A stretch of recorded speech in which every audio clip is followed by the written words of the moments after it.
அடங்கி போகும், எக்கடலும் வழி திறக்கும்.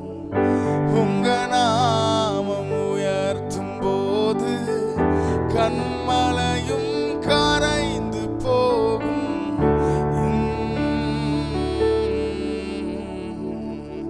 எக்கடலும் வழி திறக்கும், உங்க நாமம் உயர்த்தும் போது கண்மலையும் கரைந்து போகும். இயேசுவே உம் நாமமே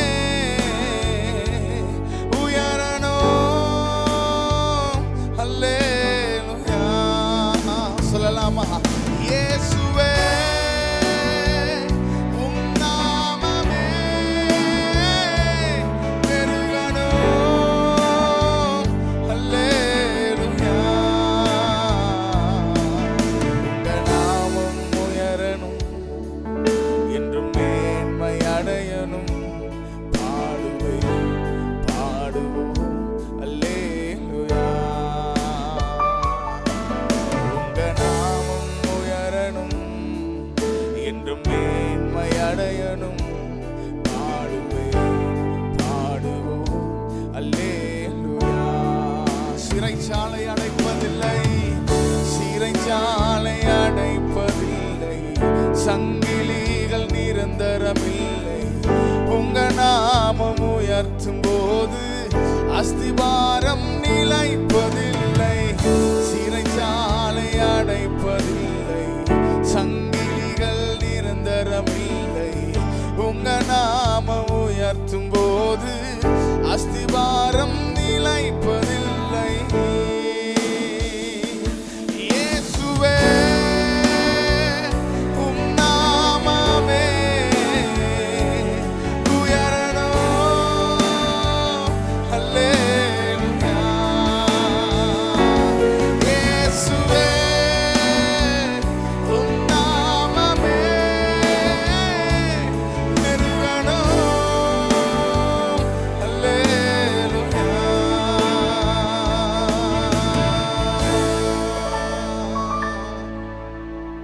உங்க நாமம் உயரணும், என்றும் மேன்மை அடையணும்.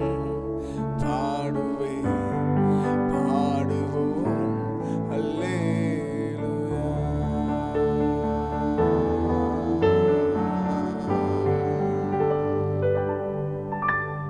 ஆமென். ஹல்லேலூயா. கர்த்தர் நல்லவர். ஆமென்.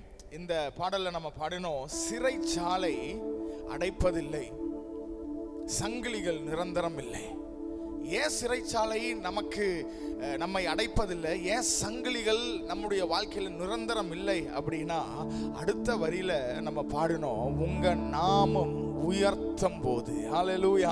உங்க நாமத்தை நாங்கள் உயர்த்தும் போது ஆண்டவரே, சிறைச்சாலை எங்களை அடைக்க முடியாது. எங்களை கட்டி வைத்திருக்கிற சங்கிலிகள் அவைகள் நிரந்தரமா எங்களை கட்டி வைக்க முடியாது. ஏனால் கர்த்தரை துதிக்கும் பொழுது வசனம் சொல்லுகிறது, அஸ்திபாரங்கள் அசையும். கர்த்தரை துதிக்கும் பொழுது காரியங்களை கர்த்தர் மாறுதலாய் முடிய பண்ணுவார். ஆமென். அப்போ இந்த நாட்களில் ஒருவேளை சிறைச்சாலையின் அனுபவத்தில் என்னுடைய வாழ்க்கையின் அநேக பகுதியில் நான் சிறையை போல நான் அடைக்கப்பட்ட ஒரு இடத்துல இருக்கிறேன் பாஸ்டர், என்ன செய்வதென்று தெரியவில்லை, அநேக காரியங்களில் நான் கட்டப்பட்டு இருக்கிறேன் என்று சொன்னீங்க அப்படின்னா, இதிலிருந்து விடுதலை பெறுவதற்கு ஒரே ஒரு நிவாரணம் இல்லைன்னா ஒரே ஒரு தீர்வு என்ன தெரியுமா? கர்த்தரை துதித்து பாடுவது மாத்திரமே. ஹல்லேலூயா. இந்த பவுலும் சீலாவையும் சிறைச்சாலையில கட்டி வைத்துட்டாங்க. பயங்கரமாய் அவர்களை போட்டு அடித்து துன்புறுத்தி பயங்கரமான வலி வேதனையோடு கைகளையும் கால்களையும் சங்கிலியினால் கட்டி சிறையில் போட்டுட்டாங்க. ஆனால் வசனம் சொல்லுகிறது, அவர்கள் 2 பேரும் பாடி துதித்தார்கள். பாடி துதித்தார்கள். அடுத்த வார்த்தை சொல்லுகிறது, அவர்கள் பாடி துதிக்கும் பொழுது அஸ்திபாரங்கள் அசைந்தது. அஸ்திபாரங்கள் அசைந்தது. அஸ்திபாரங்கள் அசைந்தது. இன்றைக்கு நீங்களும் நானும் கர்த்தரை ஆராதிக்கிறவர்களா மாறிவிட்டோம் அப்படின்னா நான் விசுவாசிக்கிறேன், எந்தெந்த பகுதிகளெல்லாம் நாம் கட்டப்பட்டு இருக்கிறோமோ, உங்க வாழ்க்கையில எந்தெந்த பகுதிகளில் எல்லாம் சிறையை போல இருக்கிறதோ அந்த இடங்களில் எல்லாம் தேவனுடைய ஒரு அசைவாடுதல் உண்டாக வேண்டும் என்றால் நீங்க வசனம் சொல்லுகிற பிரகாரம் கர்த்தரை துதிக்கிற ஒரு சபையாய், கர்த்தரை துதிக்கிற ஒரு குடும்பமாய், கர்த்தரை துதிக்கிற ஒரு நபராய் நீங்க மாறிட்டீங்கன்னா நிச்சயமாய் வசனம் நிறைவேறும். உங்க வாழ்க்கையின் அஸ்திவாரங்கள் அசையும். ஹல்லேலூயா. எத்தனை பேர் நம்புறீங்க? அப்படி இருக்கிற இடங்கள்ல கண்களை மூடி ஆண்டவரை பார்த்து, எஸ் லார்ட், எங்க அஸ்திவாரங்களை அசைப்பீராக, எங்கள் பிரச்சனைகள் எல்லாம் ஆண்டவரை அசைக்கப்படுவதாக, எங்களை கட்டி இருக்கிற எல்லா சங்கிலிகளும் அருந்து விழுவதாக, ஆண்டவரை தேவ மகிமை எங்களை நிரப்புவதாக சொல்லி எல்லாரும் மீண்டுமா இந்த வரிகளை ஆண்டவரை பார்த்து சொல்ல போறோம். ஆண்டவரே உம்மை துதிக்கிறோம் அப்பா. Praise the Lord. சிறைச்சாலை அடைப்பதில்லை, சங்கிலிகள் நிரந்தரமில்லை, உங்க நாமம் உயர்த்தும் போது அஸ்திவாரம் நிலைப்பதில்லை, சிறைச்சாலை அடைப்பதில்லை, சங்கிலிகள் நிரந்தரமில்லை, உங்க நாமம் உயர்த்தும் போது அஸ்திவாரம் நிலைப்பதில்லை. இயேசுவே உம் நாமமே உயரணும். அல்லேலூயா. சொல்லலாமா? இயேசுவே உம் நாமமே பெருகணும்.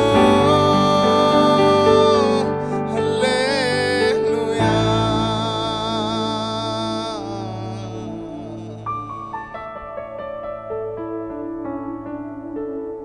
நன்றி அப்பா, நன்றியோடு உம்மை துதிக்கிறோம் ஆண்டவரே. இந்த நாளில் கர்த்தராகிய தேவன் எங்களோடு தொடர்ந்து பேசும்படியாய், தொடர்ந்து இடைபடும்படியாய் நாங்கள் ஜெபிக்கிறோம். உங்கள் வார்த்தையை அனுப்பி எங்களோடு வல்லமையாய் இடைபடுங்க ஆண்டவரே. இயேசுவின் நாமத்தில் ஜெபிக்கிறோம் ஜீவனுள்ள நல்ல பிதாவே. ஆமென், ஆமென், ஆமென். Praise the Lord. ஹல்லேலூயா. கர்த்தர் நல்லவர். இந்த நல்ல நாளிலும் கூட உங்கள் யாவரையும் மீண்டுமாய் இயேசுவின் நாமத்தினாலே வாழ்த்துகிறோம். கர்த்தர் தொடர்ந்து நம்மோடு பேசுவாராக. செபனியாவின் புஸ்தகம்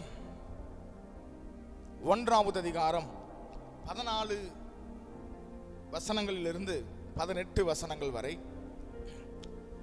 கர்த்தருடைய பெரிய நாள் சமீபித்திருக்கிறது, கர்த்தருடைய பெரிய நாள் சமீபித்திருக்கிறது என்று சொல்லி இந்த வசனம் சொல்லுகிறது. கர்த்தருடைய நாள் என்றால் நம்ம எல்லாருக்கும் மகிழ்ச்சியின் நாள். ஏன்னா நம்மை பொறுத்தவரை கர்த்தருடைய நாள் என்பது கர்த்தரின் வருகையை குறிக்கிறது. நீங்களும் நானும் கிறிஸ்துவரை இல்லைனா கிறிஸ்துவை நம்புகிறவர்களாய் இருக்கிறபடியால் அவர் எப்பொழுது வந்து நம்மை அழைத்து செல்வார், எப்பொழுது அவருடைய ராஜ்யத்திற்குள் நாம் கடந்து செல்வோம் என்று சொல்லி மிகுந்த ஆவலாக, மாரநாதா சீக்கிரம் வாரும் என்று சொல்லி நாம் காத்திருக்கிறோம். அதுதான் இந்த வசனம் சொல்லுகிறது, கர்த்தருடைய நாள் சீக்கிரமாய் வருகிறது. ஆமென். ஆனால் அந்த நாள் நீங்களும் நானும் நினைக்கிற பிரகாரம் சந்தோஷத்தின் நாளாக, மகிழ்ச்சியின் நாளாக, நம்முடைய கவலை, துக்கம், பசி, பட்டினி, வேதனை, வியாதிகள் எல்லாம் மாறுகிற நாளாய் இருந்தாலும் அந்த நாள் இன்னொரு விதமாகவும் இருக்கும் என்று சொல்லி இந்த வசனம் மிக தெளிவாய் நமக்கு சொல்லுகிறது. 15வது வசனம், அதாவது அடுத்த வசனம், அந்த நாள் உக்கரத்தின் நாள், அது இக்கட்டமும் இடுக்கமுமான நாள், அது அழிவும் பற்கடிப்புமான நாள், அது இருளும் அந்தகாரமுமான நாள், அது மப்பும் மந்தாரமுமான நாள். அல்லேலூயா. இந்த வசனம் என்ன சொல்லுகிறது பாருங்க, அந்த நாள் உக்கரத்தின் நாள். உக்கரம் அப்படின்னா என்ன?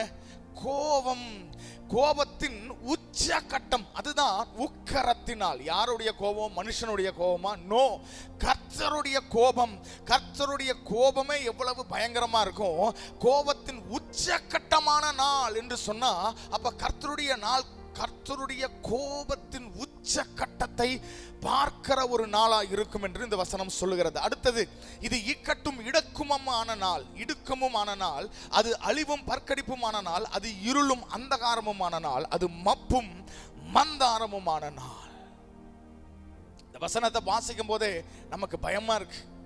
கர்த்தருடைய கோபம், கர்த்தருடைய உக்கிரத்தின் நாள், அது அழிவும் பற்கடிப்புமான நாள், அது இருளும் அந்தகாரமுமான நாள், அது மப்பும் மந்தாரமும் ஆன நாள். யாருக்கு இந்த கர்த்தருடைய நாள் இப்படியாய் மாறும்?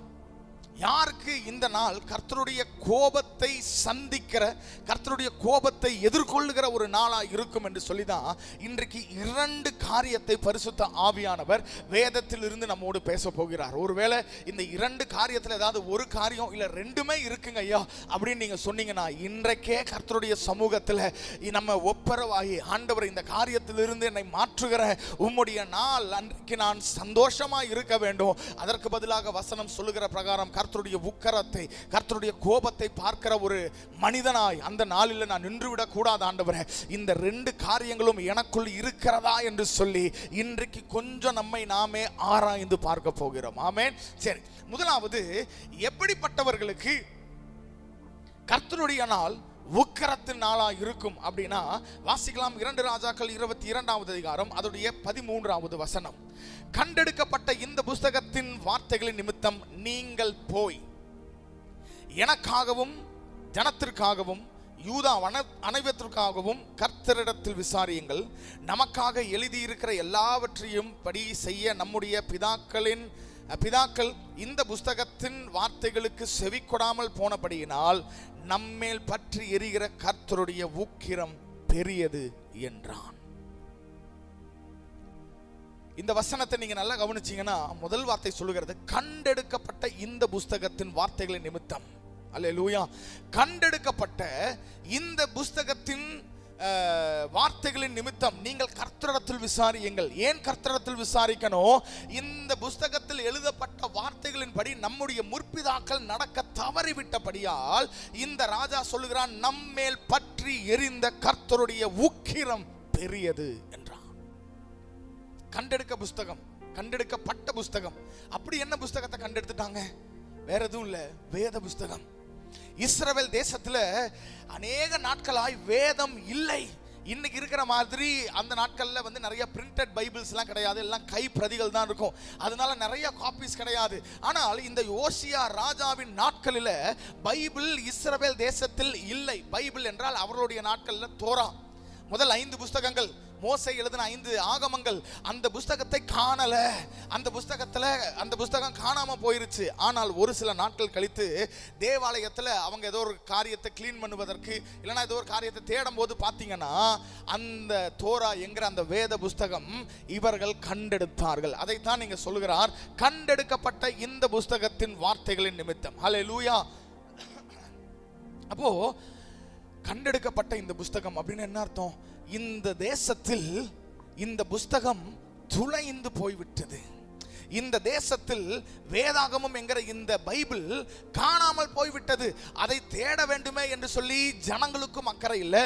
அதை தேட வேண்டுமே என்று சொல்லி ஊழியம் செய்கிற ஆசாரியர்களுக்கும் அக்கறை இல்லை. அதை தேட வேண்டுமே என்று சொல்லி தேவனால் நியமிக்கப்பட்ட ராஜாவுக்கும் அக்கறை இல்லை. ஆனால் அநேக நாட்கள் கழித்து இந்த புஸ்தகம் தற்செயலாய் கண்டெடுக்கப்பட்டது. அதுக்கப்புறம் தான் ராஜாக்கு புரியுது, அப்ப நம்ம மேல இன்றைக்கு கர்த்தருடைய ஒரு உக்கிரம் இருக்கிறது இல்ல, அதற்கு காரணம் என்ன தெரியுமா? இந்த புஸ்தகத்தில் எழுதப்பட்ட காரியங்கள் எல்லாவற்றையும் என்னுடைய முற்பிதாக்களும் என்னுடைய தாய் தகப்பனும் செய்ய தவறினபடியால் இன்றைக்கு கர்த்தருடைய உக்கிரத்தை நீங்களும் நானும் சந்திக்கிறோம் என்று இந்த ராஜா சொல்லுகிறான். இன்றைக்கு கர்த்தருடைய உக்கிரம், கர்த்தருடைய மகா பெரிய கோபம் யார் மேல வரும்னா, இந்த புஸ்தகத்தை மறந்து போனவர்கள் மேல்.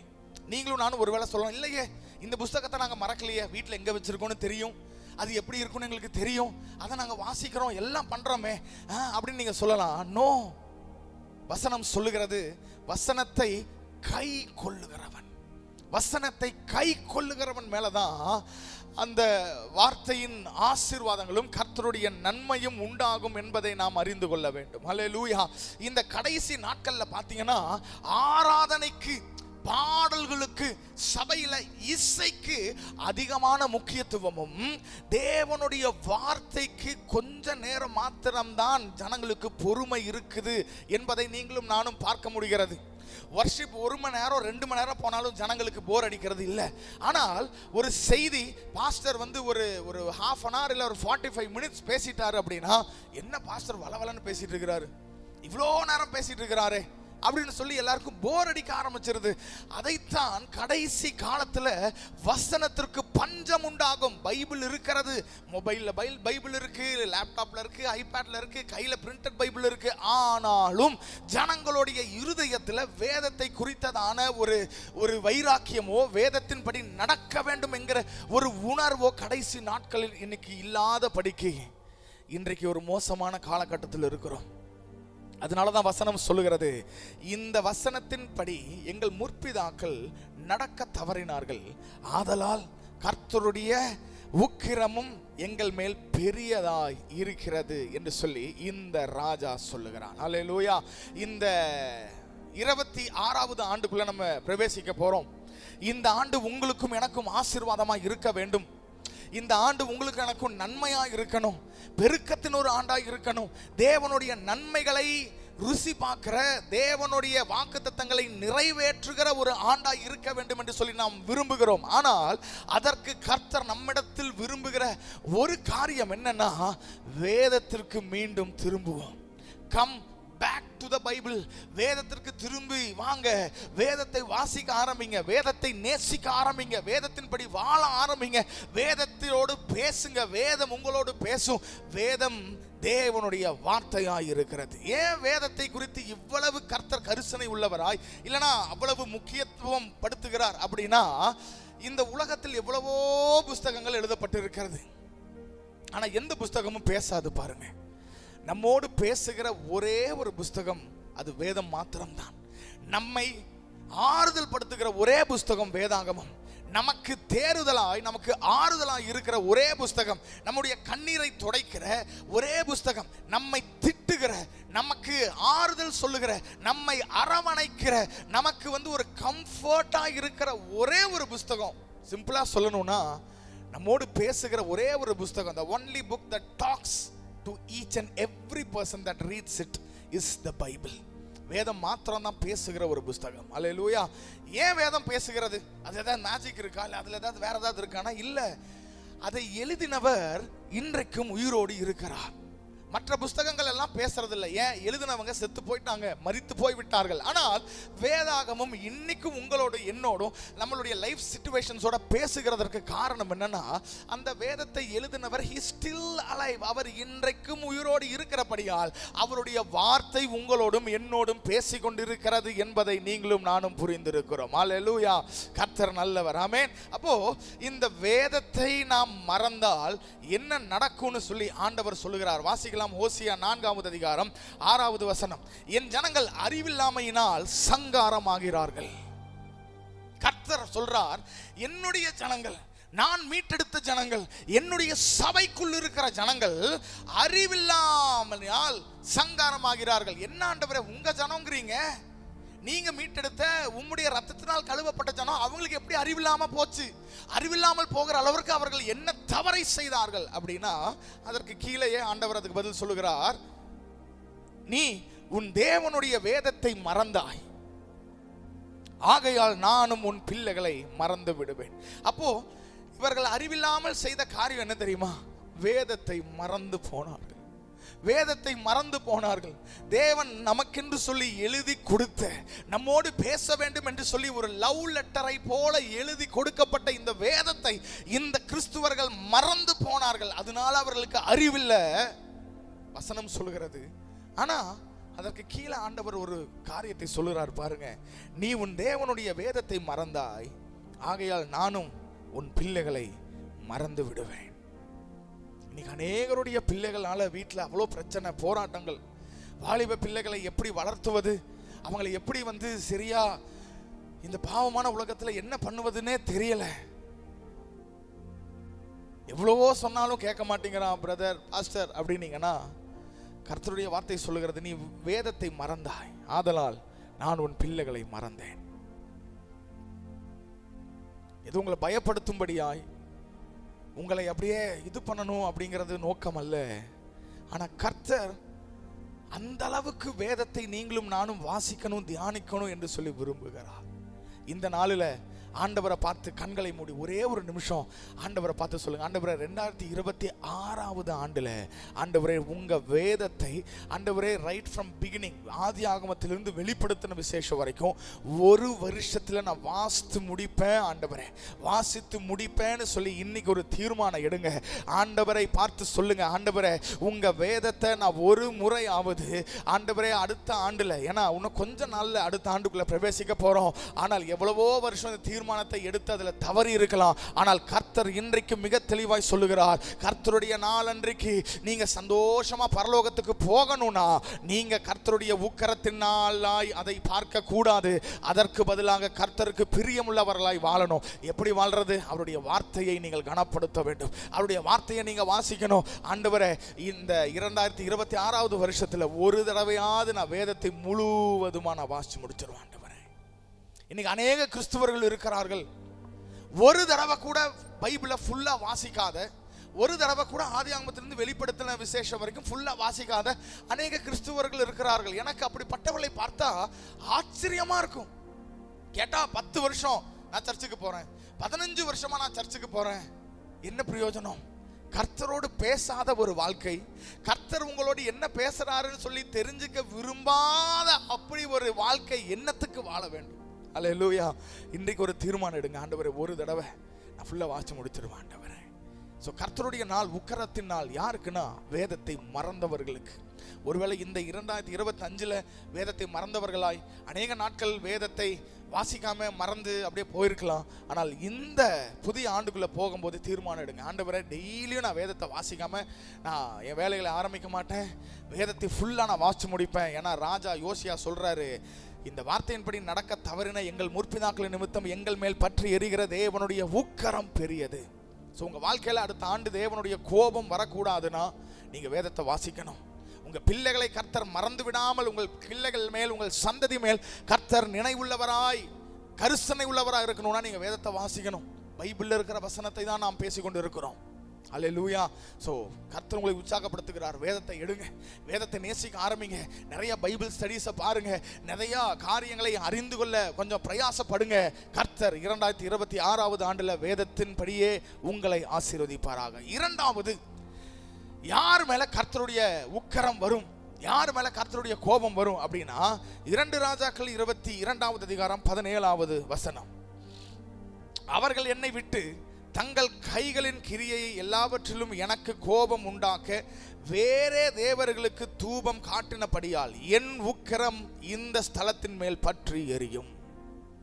கர்த்தர் சொல்கிறார், இந்த ஸ்தலத்துல எனக்கு பதிலா வேற தெய்வத்திற்கு அவர்கள் தூபம் காட்டி வேற தெய்வத்தை அவர்கள் ஆராதித்தபடியால் அவர்களுக்கு மேல் எல்லாம் இந்த ஸ்தலத்தின் மேல் என்னுடைய உக்கிரம் வரும். சோ முதலாவது யார் மேல உக்கிரம் வரும்? வேதத்தை மறந்தவர்கள் மேல். வேதத்தை கேட்டும் செய்தி நல்லா இருக்கு, சூப்பரான மெசேஜ் அப்படின்னு கேட்டு அதன்படி நடக்காதவர்கள் மேல் கர்த்தருடைய உக்கரம் வரும். இரண்டாவது கர்த்தருடைய உக்கரம், அதாவது மகா கோபம், கோபத்தின் உச்சகட்டம் யார் மேல வரும்னா வசனம் சொல்லுகிறது, விக்கிரக ஆராதனை செய்கிறவர்கள் மேல். ஒருவேளை நீங்கள் நானும் யோசிக்கலாம், அப்பாடா இந்த காரியம் நம்ம வாழ்க்கையில இல்லை, விக்கிரக ஆராதனைலாம் எங்கள் வாழ்க்கையில் இல்லை பாஸ்டர், நாங்கள் கர்த்தருக்கு முக்கியத்துவம் தந்து கர்த்தரை மாத்திரமே ஆராதிக்கிற நல்ல ஜனங்கள் அப்படின்னு நீங்களும் நானும் சொன்னோம் அப்படின்னா நோ. விக்கிரக ஆராதனை என்பது ஏதோ ஒரு விக்கிரகத்தை கொண்டு வந்து முன்னாடி வச்சு அதுக்கு முன்னாடி அப்படியே தொழுது, இல்லைன்னா அதுக்கு முன்னாடி தோப்பு காரணம் போட்டு அது மாத்திரம் விக்கிரக ஆராதனை அல்ல. தேவனுக்கு கொடுக்க வேண்டிய இடத்தை நாம் கொடுக்காமல் போனால் அதுவே விக்கிரக ஆராதனை. வேத ஆதாரத்தோடு நம்ம பின்னாடி பார்க்கலாம். பட் கர்த்தருக்கு கொடுக்க வேண்டிய நேரத்தை நம்ம கொடுக்காம கர்த்தருக்கு கொடுக்க வேண்டிய இடத்தை கொடுக்கலனா அதுவே விக்கிரக ஆராதனை. ஒருவேளை உங்களை பார்த்து உங்களுக்கு கர்த்தர் வேணுமா உலகம் வேணுமா அப்படின்னா நீங்க கர்த்தரை தேர்ந்தெடுக்கணும்.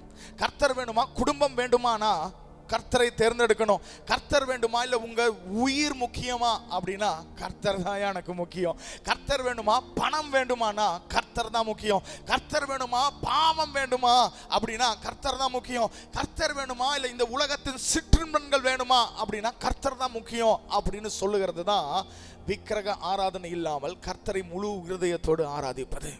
ஆனால் இன்றைக்கு நாங்கள் கிறிஸ்துவர்கள், நாங்கள் இயேசுவை நம்புகிறவர்கள், விக்கிரக ஆராதனை செய்யாதவர்கள் அப்படின்னு சொல்லிட்டு இன்னைக்கு என்ன பண்றோம்? உலகத்தின் பின்பதாய் ஓடிக்கொண்டிருக்கிறோம், பணத்திற்கு பின்பதாய் ஓடிக்கொண்டிருக்கிறோம். நிச்சயமா பணம் வேணும், பணம் இல்லாம நம்மால் ஒன்றும் செய்ய முடியாது. இந்த உலகத்தில் தான் நாம் வாழ்ந்து கொண்டிருக்கிறோம். பட் இந்த உலகத்தில் நம்ம சந்தோஷமா வாழ்வதற்கு, நம்ம நல்லா இருப்பதற்கு பணம் இல்லை, தேவன் ஒருவரே எனக்கு தேவை என்பதை புரிந்து கொள்ள வேண்டும். பணம் வந்துருச்சுன்னா என்னுடைய பிரச்சனை எல்லாம் மாறிடும். பணம் வந்துச்சுன்னா 99% ஆஃப் ஆல் மை ப்ராப்ளம்ஸ் எல்லாமே மாறிடும் நினைச்சீங்கன்னா you are totally wrong. You are totally wrong. No, பணம் இருக்கிறவர்கள் சந்தோஷமா இருக்கிறாங்களான்னா இல்லை. ஆனால் கர்த்தரை தெய்வமாய் கொண்டு இருக்கிற ஜனம் அவர்கள் சந்தோஷமாய் இருக்கிறார்கள். அதைத்தான் நேற்றுடைய செய்தியில பார்த்தோம். கர்த்தரை தெய்வமாய் கொண்டிருக்கிற ஜனத்தை வெளியிருந்து பார்க்கும்போது ஐயோ பாவம் வனாந்தரத்தில் நடக்கிறாங்க அப்படிங்கிறது போலதான் இருக்கும். ஆனா வனாந்தரத்தில் நடந்து போயிட்டு இருக்கிற உங்களுக்கும் எனக்கும் தான் தெரியும், எனக்கு இந்த வனாந்தரமே வனாந்தரமாய் தெரியாத அளவிற்கு மேல ஒரு மேக ஸ்தம்பம் குழு குழுன்னு என்னை நடத்துகிறது. எனக்கு இரவில் பாதை காட்டும்படியாக நல்ல ஒரு ஹீட், நல்ல கதகதப்பா என்னை வைத்துக் கொள்வதற்காக ஆண்டவரே எனக்கு முன்பதாக சுற்றிலும் எனக்கு அக்கினி மதிலாக கடந்து போகிறார். வனாந்தரத்தில் தான் நடக்கிறோம். ஆனா வனாந்தரத்தில் நம்ம இருக்கிறதை போலவே கர்த்தர் நமக்கு அந்த இதே தரமாட்டாரு பாருங்களேன். அப்படிதான் கர்த்தரை நம்புகிறவர்களை கர்த்தர் ஆசீர்வதித்து உயர்த்துகிற ஒரு நல்ல தேவனாய் இருக்கிறார். அல்லேலூயா. ஆமா, அப்போ கர்த்தருக்கு கொடுக்க வேண்டிய நேரம், கர்த்தருக்கு கொடுக்க வேண்டிய காலம், கர்த்தருக்கு கொடுக்க வேண்டிய பணம், இது மூன்றையும் நீங்கள் சரியா கொடுக்கல அப்படின்னா அது விக்கிரக ஆராதனையாய் மாறிவிடும். ஆமென். ஆமா, சோ இந்த மூன்று காரியத்திலையும் நம்ம தெளிவா இருக்கலாம். ஆனால் புதிய ஏற்பாட்டில் விக்கிரக ஆராதனையை குறித்து 1 கொரிந்தியர்ல நம்ம மிக தெளிவாய் வாசிக்கிறோம். 7வது வசனம், ஜனங்கள் புசிக்கவும் குடிக்கவும் உட்கார்ந்து விளையாடவும் எழுந்திருக்கிறார்கள் என்று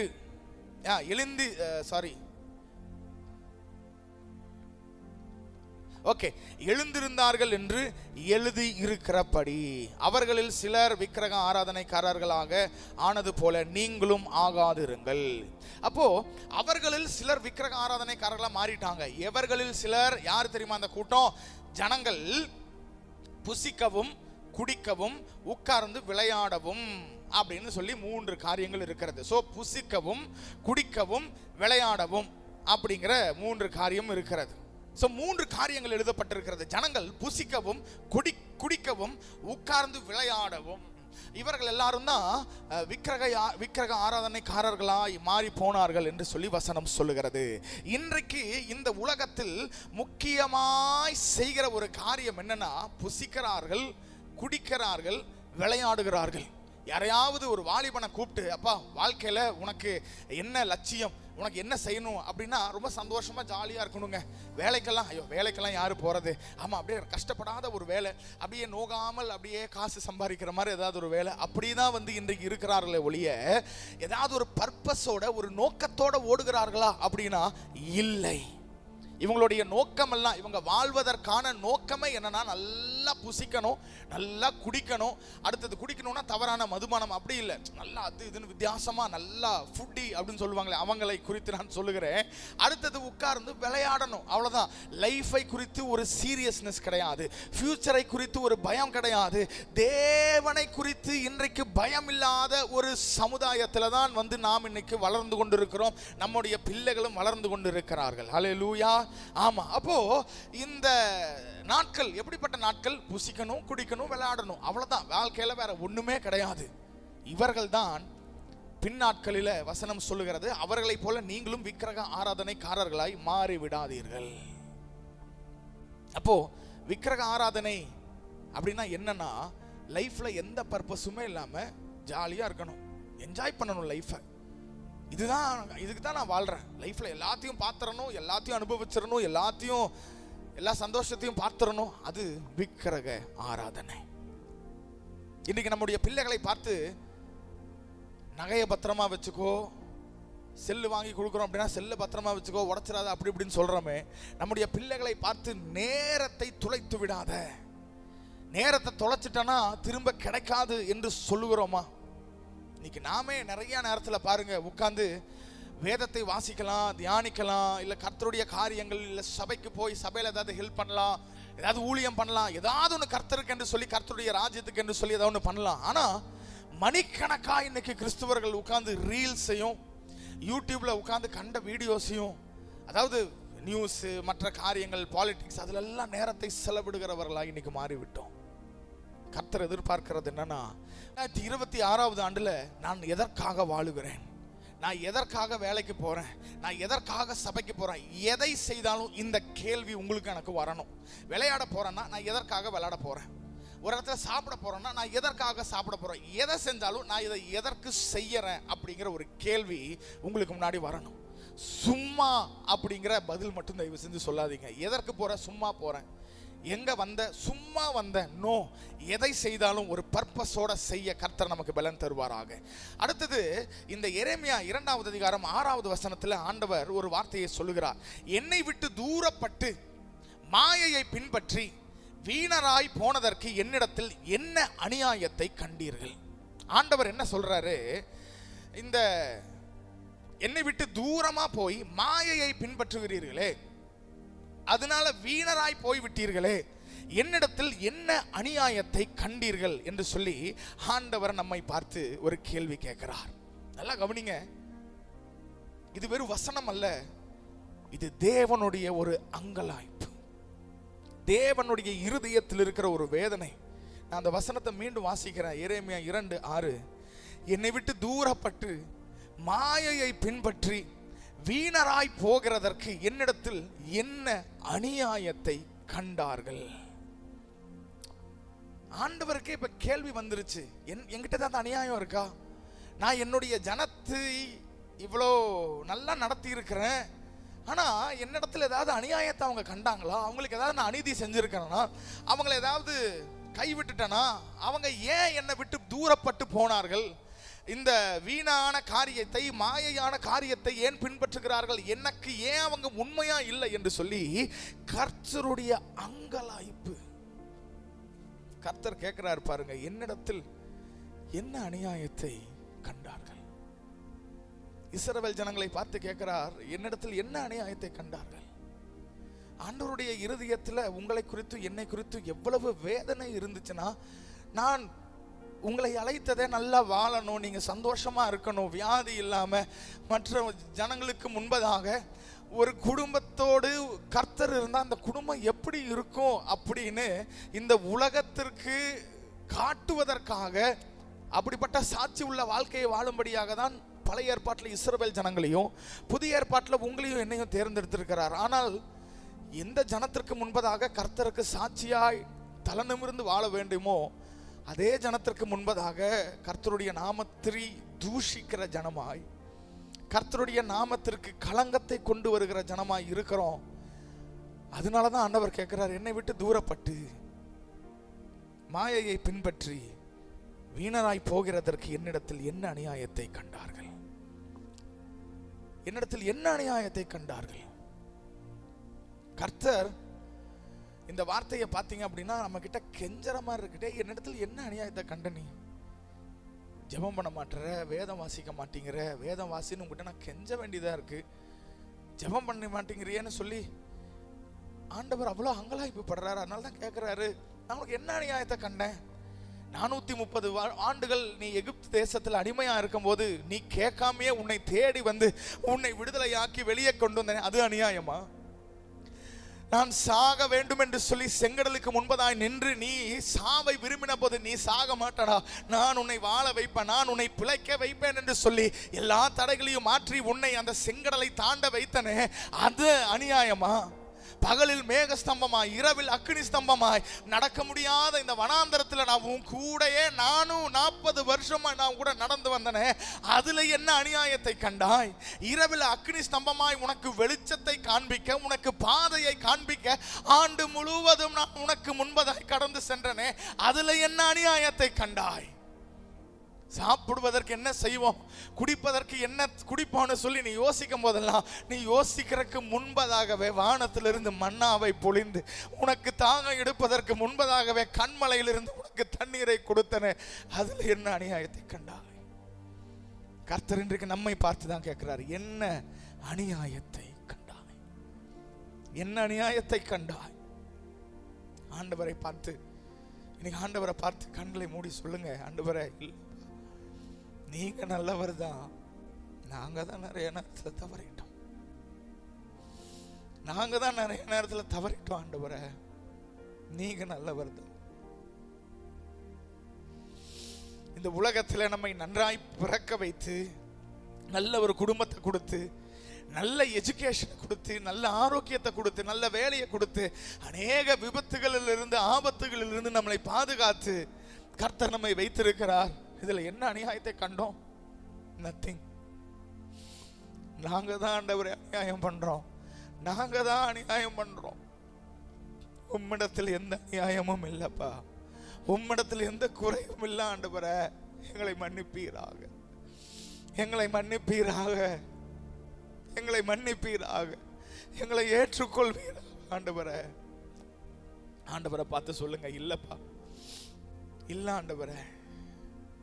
ஆண்டவருடைய அங்கலாய்ப்பெல்லாம் என்னன்னா, மொபைல பார்க்கிற, கண்ணாடிய பார்க்கிற, ஏடிஎம் பார்க்கிற, கூகுள் பேல எத்தனை காசு இருக்குன்னு பார்க்கிற, ஆனா ஒரு நாளைக்கு ஒரு தடவை கூட வேதத்தை திறந்து பார்க்க மாட்டேங்கிறியே என்கிற கர்த்தருடைய அங்கலாய்ப்பு. அதனாலதான் ஆண்டவர் கேட்கிறார், என்னை விட்டு தூரப்பட்டு மாயையை பின்பற்றி வீணராகி போகிறதற்கு என்னிடத்தில் என்ன அநியாயத்தை கண்டார். 2026 ஆண்டுல ஆண்டவரை பார்த்து சொல்லுங்க, ஆண்டவரே, இந்த வருகிற ஆண்டுல நான் உமக்கு உண்மையா வாழுவேன் ஆண்டவரே, உமக்கு அர்ப்பணிக்கப்பட்ட ஒரு வாழ்க்கையை வாழுவேன் ஆண்டவரே, உமக்கு கொடுக்க வேண்டிய நேரத்தை கொடுப்பேன், உமக்கு கொடுக்க வேண்டிய கனத்தை கொடுப்பேன். சபைக்கு ஒவ்வொரு வாரமும் தவறாம நான் ஆராதனைக்கு போவேன். ஏன்னா ஆராதனைக்கு பாஸ்டருக்காக போகலனா பாஸ்டர் கேட்பாரேன்னு போகல, எனக்கு செய்த நன்மைகளை நினைத்து தேவனுக்காக போறேன். நம்ம ஜெபிக்கலாம். பரலோக பிதாவே, இந்த 2வது நாளில் கர்த்தர் எங்களோடு பேசும் வார்த்தைகளுக்காக நன்றி. கர்த்தருடைய உக்கரத்தை எங்கள் வாழ்க்கையில நாங்கள் பார்க்காத படிக்கு, வேதத்தை நாங்கள் மறக்காத படிக்கு கர்த்தர்களுக்கு கிருபை தாங்க. 2வது, கர்த்தருக்கு கொடுக்க வேண்டிய நேரம், கனம், பணம், கர்த்தருடைய எல்லாவற்றையும் கர்த்தருக்கு கொடுக்க எங்களுக்கு பலன் தருவீராக. எங்களோடு பேசின உங்க வார்த்தைகளுக்காக நன்றி. இந்த வார்த்தைகளை கேட்டு நாங்கள் மறந்து விடாதவர்களாக இதன்படி நடக்க எங்களுக்கு பலன் தருவீராக. இயேசுவின் நாமத்தில் ஜெபிக்கிறோம் ஜீவனுள்ள நல்ல பிதாவே, ஆமென், ஆமென். Praise the Lord. கர்த்தர் நிச்சயமாய் நம்மோடு இடைப்பட்டிருப்பார், பேசி இருப்பார் என்று நான் விசுவாசிக்கிறேன். 2026 ஆண்டுல கர்த்தருக்கு அர்ப்பணித்து வேதத்தை வாசிக்கிறவர்களாய், கர்த்தருக்கு கொடுக்க வேண்டியதை கர்த்தருக்கு கொடுக்கிறவர்களாய் நாம் வாழ கற்றுக்கொள்வோம், வாழுவோம். கர்த்தர் பெரிய காரியங்களை செய்வாராக. மீண்டும் நாளைக்கு சந்திக்கலாம். God bless you. Praise the Lord.